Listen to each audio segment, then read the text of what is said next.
Hi everyone, and welcome back to Dakota Relics. I hope you've all had a great holiday season. At one point, I had 2 adult children, 6 grandchildren, and 5 dogs staying with me. It was so much fun. I love when the kids come home. The cousins don't get to see each other very much. They live, far away from each other. So it was great to have the cousins get together. Not very many fights, only between siblings, not between cousins. So it was a great week. I am winding down the year by kind of getting my house back in order, of course, but also preparing for leaving my full-time job. I have about 21 days left before that's over, and really excited about doing Etsy and YouTube full-time. So hopefully 2022 is going to be a great year. I really appreciate all of the support you've given to me. Financial wise, it's not been a bad year, about like last year. So what I'm hoping is the more listings that I put on, the more I'm going to be selling. Because of my full-time job, I don't always get to list as much as I'd like. Time is hard to come by. So what this video is about is we are going to do the top 10 profit items of 2021. Hi, it's Lori from Dakota Relics. Come join me as I travel around the area, searching for treasures that I can buy and then flip for a profit. You'll never know what I find unless you follow me. Come on, let's get shopping. So I'm going to start with number 10 and work up. So my first, number 10 is the nuclear fallout detector. I bought this in Oregon when I was visiting my son. They have a cool little shop not far from them called the Garage Sale Warehouse. And we found that in there, and this cost me $30. But I thought it was such a unique piece. This was probably used, like in the 1950s, 1960s during the Cold War period, where you would shake the device and the little beads would float around. But if they suddenly dropped, it meant that you had radiation in your home and that you needed to get to a shelter quickly. So yes, paid $30. I sold it for $189. Shipping $8.34, so my profit was $150.66. Number 9, the black wall hanging telephone made by Northern Electric. It was a number 2. From the 1940s to the 1950s, this model was made. It was working. It was in working condition. It had been converted so that you could use it for a landline. I paid $7.50 for it at an auction sale and sold it for $179. It did cost $14.32 to ship, so my profit was $157.18. The Peach Glow uranium glass e-pern. I bought this at an auction and I did pay up for it, but I thought it was so beautiful. I paid $60 for it. I sold it on Etsy and I had gotten a message saying, does this glow? Is it uranium glass? I never even thought that it could be. I could not find anything exactly like it on the internet.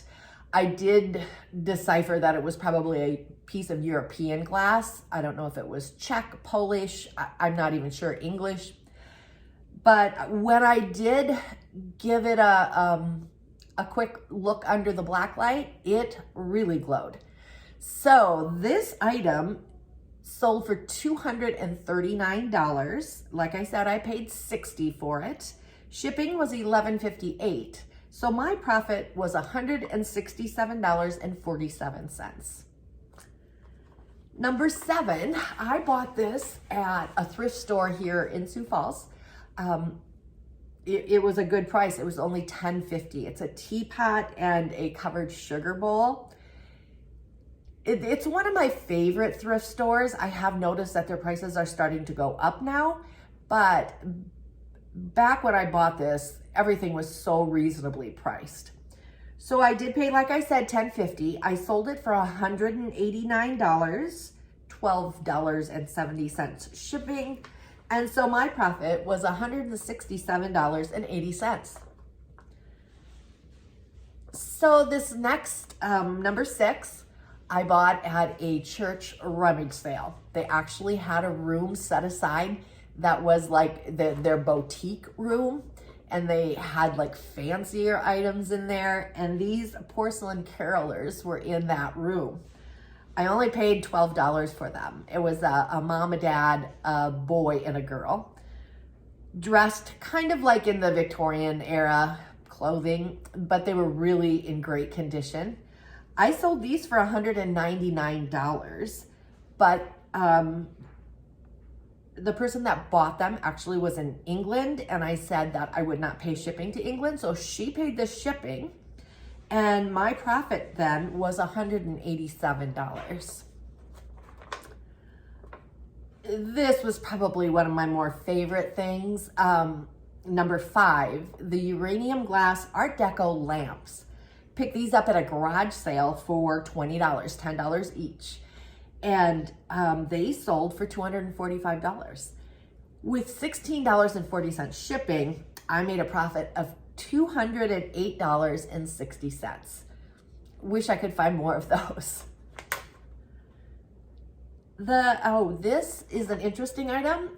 It's a Wilton Armitage Colonial Crest pewter dinnerware set. So I actually had a 12-piece set. 4 of the sets had sold earlier, or 4 pieces, or 4 place settings had sold earlier.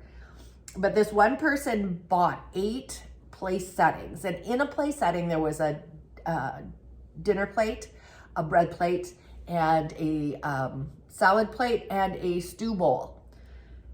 So I paid, like for all 8 place settings, I paid $160 for them, but they sold for $486. Shipping was high, it was $65, but I still made a profit of $230.48.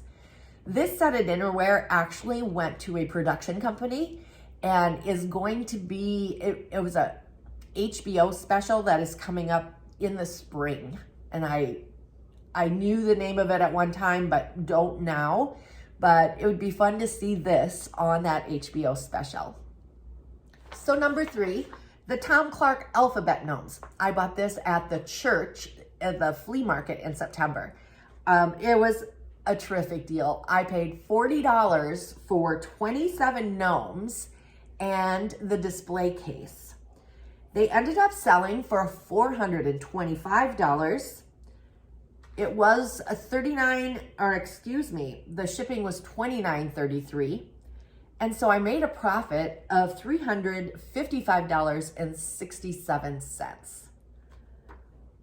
Number 2, I bought this Curtis Gere metal sculpture of a dock with seagulls setting on it a couple of years ago. It has sat for a while, but I bought it at an auction sale for $5. I sold it for $525. Shipping, of course, was expensive. I shipped it FedEx ground, and it did cost me $78, but my profit was still $442. I was excited to find it. I knew it would eventually sell. I had a lot of interest in it, but nobody actually ended up buying it. This went to someone as a Christmas gift, and I did get a note afterwards saying, a review on Etsy saying that it was in great condition and the packaging was wonderful, and whoever it went to loved this piece. So save something that may have eventually just been thrown away because they could hardly get a bid at the auction for it. And of course, then my last, I do have a separate video on this. I'll try to link it in the description below. This is a lifetime find. I'm never going to probably have this good of luck, and that's what it was, just pure and simple luck. Went to an auction sale, saw this wonderful old photo album it had 14 tintype photos in it. And I was looking through it and did notice a trading card from Fort Randall, or from the Randall House Hotel at Fort Randall. And I could tell it was old. I could tell it was original, probably from the 1880s. And then, of course, the provenance of having all of the tintype photos inside of it, it all matched up. I didn't take any of the photos out. I didn't take the trade card out when I was bidding on this piece. So I ended up winning it for $35. When I won it, and I was sitting back on a chair, back on actually it was bleachers. It was held like in a public hall. I started going through it a little bit more. Somebody had pulled out this trading card, and on the back of it was a signature of Sitting Bull. The guy next to me said, it's not real. You can tell it's not real, but I wasn't so sure. When I got home that day, I did a little research on the internet, and his signature, the signature on that card, looked like there were only a few examples on the internet, but it sure looked the same. So I kind of did some more research. The gentleman that had the name was actually on the photo album, Frank Cotton, did some research on him. And yes, he lived a short distance away from Fort Randall. I did some research on if Sitting Bull signed things, and he did. He would sign these trading cards at the hotel. He was actually prisoner in this Fort Randall, and they let him wander around, and he would go to the hotel and sign these cards for minimal amount of money. I'm sure I couldn't ever find how much money he would sign the card for. And then he would take that money and donate it or give it to his tribe so that they could have food and at least a little bit of the comforts of life. So that's what Sitting Bull did with the money he made from signing this card. Sitting Bull couldn't write, like, I don't want to say he was illiterate, but he, of course, did not know how to write the English language, but he did know how to sign his name. So that's why the signature on the back of the card isn't like in the greatest penmanship. So anyways, went online again, asked a few questions of people on an autograph site on Facebook, and they told me I needed to get it authenticized, and gave me the names of companies that would do this for me. And there was actually one that was coming to Omaha, which is only about 150 miles away. So I went down there and had it looked at. It only took probably, I don't know, 2 or 3 hours. What they did, of course, was they sent scans of it to different historical autograph professionals around the country, and they need at least 3 of these professionals to come back and say, yep, it's real, it's his signature. And 2 of them came back almost immediately, but the third one was a little bit hesitant. So then I had photos of the album and the research I had done, and then we emailed that to that third professional, and then he came back and said, yes, it was real. So I really didn't know what the next step was. But anyways, what I did is I sold it without the help of a company. I sold it to somebody without a third party involved. So I paid $35, like I said. I wanted to keep the album with the card because I thought it kind of tied all together.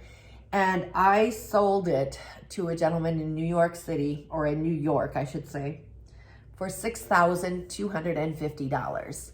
So yes, even though I paid only $35 for it, there were other costs involved. It was $100 to get it, $100 or $125, I'm not sure, to get it authenticized.